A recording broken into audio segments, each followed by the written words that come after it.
we first heard about the effectiveness of ibogaine from our correspondent Adam May. And now Adam continues his America Tonight investigation into this plant-based drug with an important question. Why isn't ibogaine a legal treatment in this country?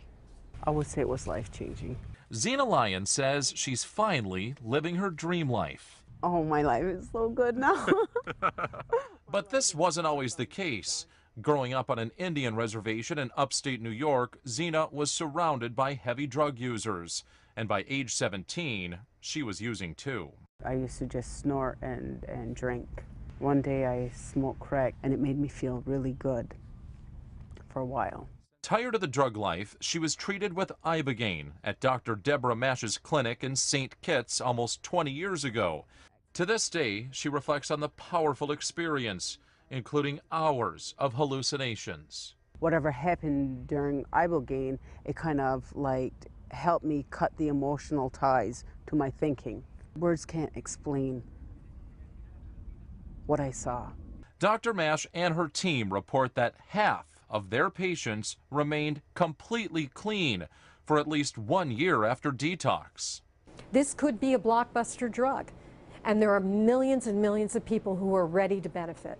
Like any drug rehab program, there's always a very strong chance of relapse, even with ibogaine.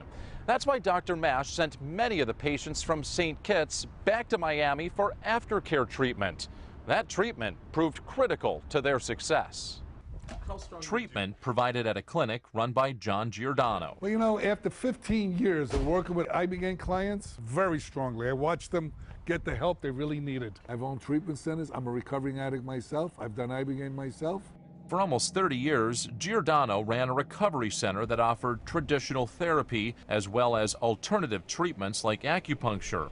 After helping thousands of drug addicts, he claims ibogaine is the most effective detox out there. They detox differently, they feel differently. It's an incredible drug. Is this a miracle drug? You know, there's no magic bullet for anything. If you don't do follow-up care and you don't have treatment and you don't take care of yourself, your prognosis is very poor. You still have all the old friends, all the old habits, and sometimes some of that stuff could draw you back in. And that's exactly what happened to Zena. She returned to the reservation and relapsed. You didn't change your environment? Did not. Did not. How critical do you think aftercare and changing environment are to successfully getting off of drugs, even with ibogaine? If you're going to return to your same environment, make sure you have a good support group. Even though you relapse, sometimes relapse is part of the recovery process. Years later, Zena finally moved off the reservation and checked into Giordano's treatment facility in Miami. Now, she's an ibogaine success story.